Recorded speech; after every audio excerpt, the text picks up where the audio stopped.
भाग्यश्री जी। श्री हरिवंश। महाराज जी, आपके चरणों में दंडवत प्रणाम।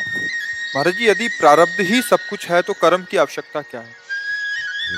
पीछे का गोदाम अगर जमा है 100 किलो, तो आप उसको खा लीजिए, आगे भूखों मरना पड़ेगा। प्रारब्ध क्या है? प्रारब्ध क्या है? पीछे का तुम्हारा किया हुआ कर्म। और नवीन कर्म क्या है? नई फसल। बेवकूफी करो, पड़ा रहने दो खेत, ऐसे मत बो। पर ये कर्म भूमि ऐसी कि तुम्हारे करने न करने से मतलब नहीं।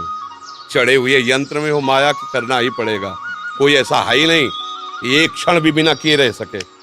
हाथ पैर बंधवा लीजिए तो मन से शुरू हो गया, और मन से कर रहा है। भाई केवल शरीर से थोड़ी, 3 शरीर है, स्थूल सूक्ष्म कारण। ज्ञान की बात समझो। बोले फिर करने की क्या जरूरत है? करने की इसलिए जरूरत है कि पुराना जो बम्बूल बोया था तो अब काट रहे हैं, थोड़ा आम बोले हो तो रसीले आम पा लेना। काहे को बम्बूले खाते रहोगे? अच्छे कर्म कर लो। पूर्व में हमारे ऐसे कर्म हो गए कि भारी समस्याओं से जूझना पड़ रहा है, रोग, नाना प्रकार की विपत्तियां।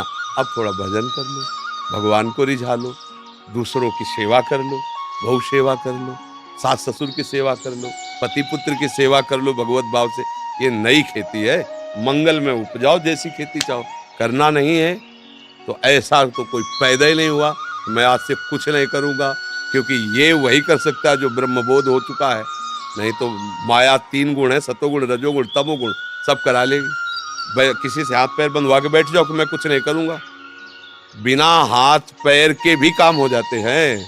हाँ, काम तो अंदर ही से पहले होता है, बाद में हाथ पैर चलते हैं। और फिर ऐसा भी होगा कि तुम्हारे ही द्वारा वो रस्सी काटने का प्रयास होगा और सामने वाले पर प्रहार करने, वो क्रिया के बिना रह नहीं सकते। अर्जुन कह रहे हैं कि हम युद्ध नहीं करेंगे, युद्ध तो तेरे को करना ही पड़ेगा। आज्ञा मान ले तो विजय को प्राप्त होगा, अगर नहीं कहता तो जब ये लोग कहेंगे ना धिक्कार तेरे गांडीव को, और क्षत्रिय कुल में जन्मने को धिक्कार, तो तू बैठ ही नहीं पाएगा। फिर तू इनको मारेगा, फिर विजय होगी कि नहीं हम पक्का नहीं कर सकते। अभी हम है कह रहे हैं तो युद्ध कर, तेरी विजय निश्चित है। युद्ध तो करना ही पड़ेगा तुझे। अगर हमारी आज्ञा का पालन नहीं करेंगे तो ये करवा लेंगे। जब ये धिक्कार करेंगे ना और ललकारेंगे ना, तो तेरे में क्षमता नहीं कि तू पीठ दिखा के भाग, तू भिड़ेगा ही। कर्म तो करना ही पड़ेगा। मेरी बात मान लो तो कर्म करते हुए मुक्त हो जाओगे, और नहीं तो कर्म करते हुए फंस जाओगे। कर्म तो करना ही पड़ेगा। प्रारब्ध कोई देवता है? तुम्हारा पीछे किया हुआ कर्म है। प्रारब्ध किसे कहते हैं?